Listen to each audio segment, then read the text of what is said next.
Hubungan industrial Pancasila adalah sistem hubungan yang terbentuk antara para pelaku dalam proses produksi barang dan jasa yang didasar atas nilai-nilai yang merupakan manifestasi dari keseluruhan sila-sila Pancasila dan Undang-Undang Dasar 1945 yang tumbuh dan berkembang di atas kepribadian bangsa dan budaya nasional Indonesia. Adapun ruang lingkup hubungan industrial Pancasila dibagi menjadi 4. Yang pertama, ruang lingkup cakupan, membahas tentang hubungan kerja antara pengusaha dengan para pekerja didasar pada perjanjian kerja yang terdapat unsur gaji, perintah, dan pekerjaan.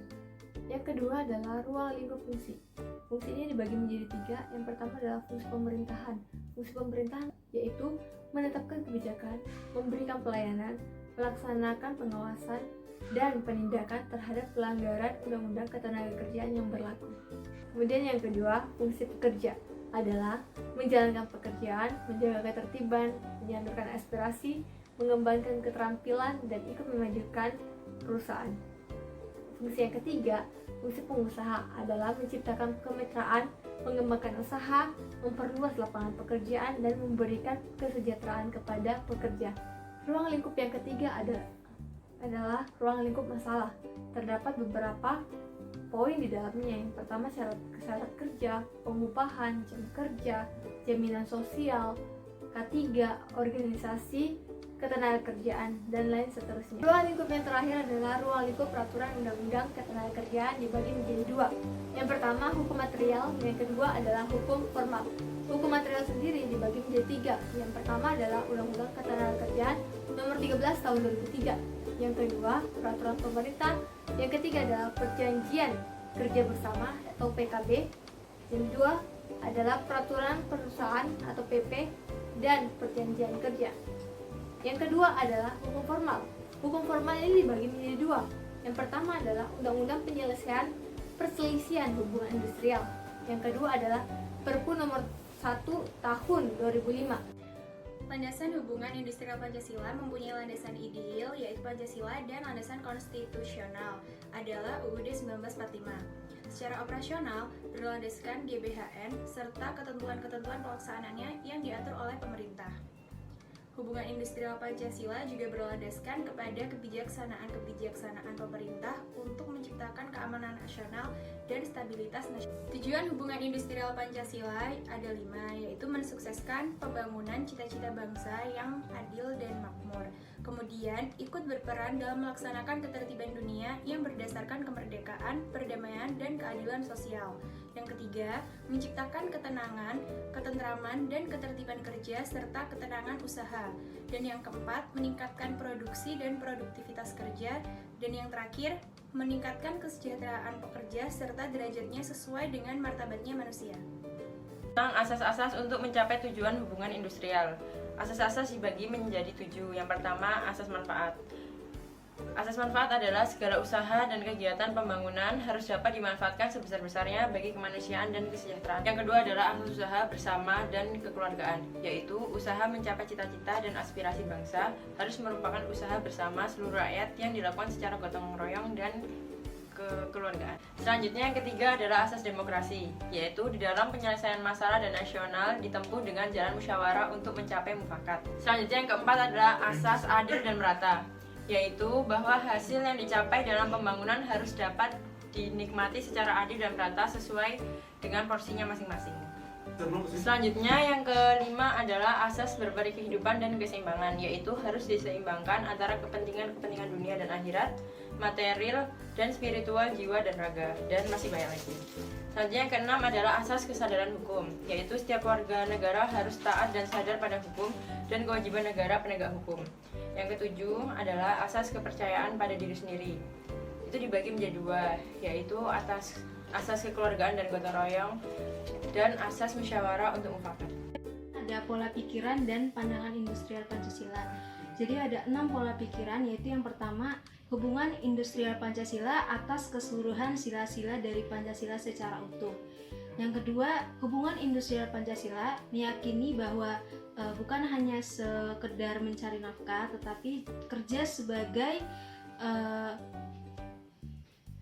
pengabdian manusia kepada Tuhan Yang Maha Esa.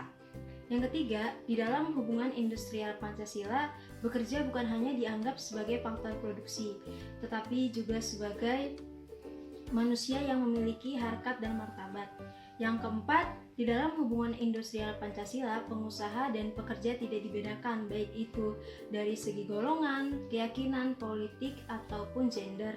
Yang kelima, sesuai dengan prinsip musyawarah dan mufakat, maka hubungan industrial Pancasila berupaya menghilangkan setiap perbedaan yang ada di dalam lingkungan. Dan yang terakhir, di dalam hubungan industrial Pancasila didorong terciptanya keadilan sosial bagi seluruh rakyat Indonesia. Selanjutnya ada sarana penunjang pelaksanaan hubungan industrial Pancasila. Yang pertama ada lembaga kerjasama bipartit dan tripartit. Lembaga kerjasama bipartit adalah forum komunikasi dan konsultasi yang berkaitan dengan hubungan industrial di suatu perusahaan. Setiap perusahaan yang memiliki 50 karyawan ataupun lebih dari 50 karyawan wajib membentuk lembaga kerjasama bipartit. Lembaga kerjasama tripartit dikembangkan dengan forum komunikasi, konsultasi, dan dialog antar ketiga pihak. Selanjutnya yang kedua ada kesepakatan kerja bersama atau KKB. Melalui kesepakatan ini dapat diwujudkan suatu proses musyawarah mufakat. Di dalam kesepakatan kerja bersama ini, semangat hubungan industrial Pancasila perlu mendapat perhatian. Setiap kesepakatan kerja bersama sedikitnya harus memiliki suatu pendahuluan atau mukadimah yang mencerminkan falsafah hubungan industrial Pancasila. Yang ketiga, lembaga penyelesaian perselisihan hubungan industrial. Perselisihan dapat diselesaikan melalui perundingan bipartit. Jika gagal, maka bisa melalui mekanisme atau konsiliasi. Lembaga yang diserahi tugas penyelesaian perselisihan ini perlu ditingkatkan peranannya melalui kemampuan serta integritas personilnya. Kelembagaan penyelesaian perselisihan ini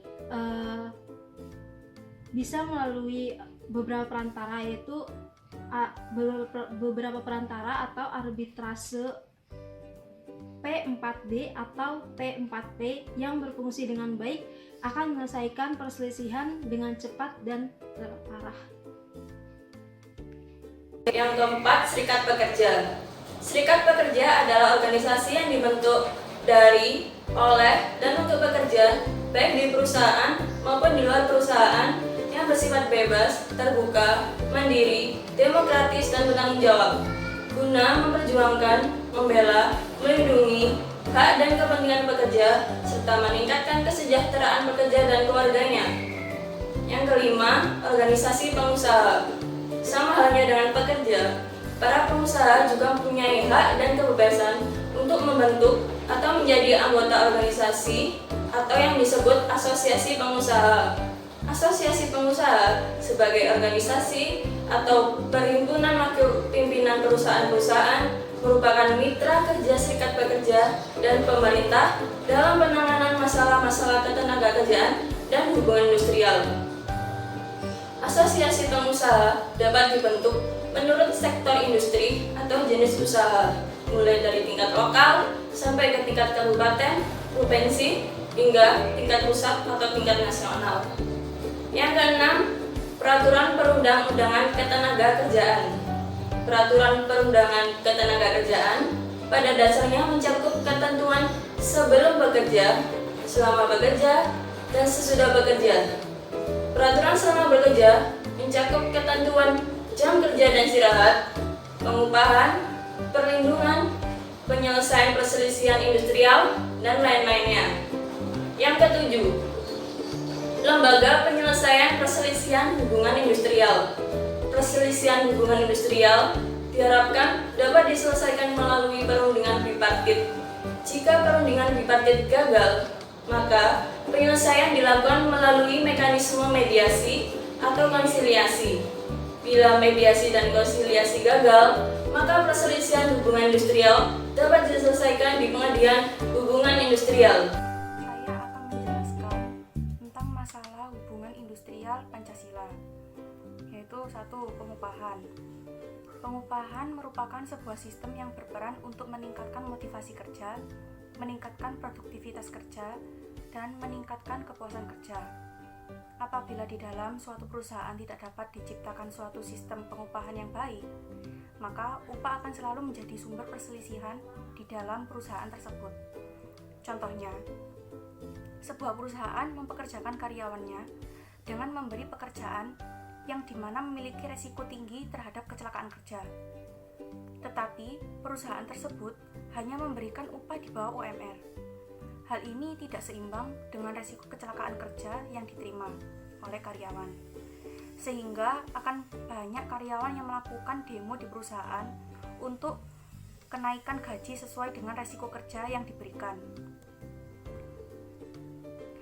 Lalu yang kedua ada pemogokan. Pemogokan akan dapat merusak hubungan antara pekerja dan pengusaha. Benar saja, hak mogok diakui dan diatur penggunaannya di negara kita. Oleh sebab itu, walaupun secara yuridis dibenarkan, tetapi secara filosofis harus dihindari, karena pemogokan sendiri dapat merugikan kedua belah pihak, antara pengusaha dan pekerja. Jika saja pekerja mogok kerja, maka perusahaan tidak akan bisa berjalan tanpa pekerja. Begitupun pula dengan pekerja atau buruh. Jika mereka melakukan mogok kerja, otomatis mereka tidak dapat penghasilan untuk memenuhi kebutuhan hidup. Selanjutnya ada upaya mengatasi permasalahan hubungan industrial Pancasila. Ada perundingan bipartit. Perundingan dua pihak antara pengusaha dan buruh atau serikat buruh. Bila di dalam perundingan bipartit mencapai kata sepakat mengenai penyelesaian, maka para pihak membuat perjanjian bersama yang kemudian didaftarkan pada PHI setempat. Namun, apabila dalam perundingan tidak mencapai kata sepakat, maka para pihak yang berselisih harus melakukan perundingan tripartit. Perundingan tripartit merupakan perundingan antara pekerja, pengusaha, dan melibatkan pihak ketiga sebagai fasilitator dalam penyelesaian masalah antara kedua belah pihak. Ada 3: mediasi, konsiliasi, dan arbitrase. Mediasi sendiri merupakan penyelesaian melalui musyawarah yang ditengahi oleh seorang mediator. Mediator sendiri berperan hanya membantu merumuskan kesepakatan tanpa memutuskan penyelesaian. Lalu ada konsiliasi, penyelesaian melalui musyawarah yang ditengahi seorang konsiliator yang ditunjuk oleh para pihak yang berselisih. Konsiliator sendiri berperan memberikan anjuran tertulis untuk disetujui pihak-pihak yang berselisih. Lalu ada arbitrase, yang merupakan keputusan final dan mengikat para pihak yang berselisih, dan para arbiter tersebut dipilih sendiri oleh pihak-pihak yang berselisih tersebut. Arbiter sendiri berperan memberikan putusan mengenai sengketa. Lalu yang terakhir ada pengadilan hubungan industrial. Bagi pihak yang menolak anjuran mediator dan juga konsiliator dapat mengajukan gugatan ke PHI.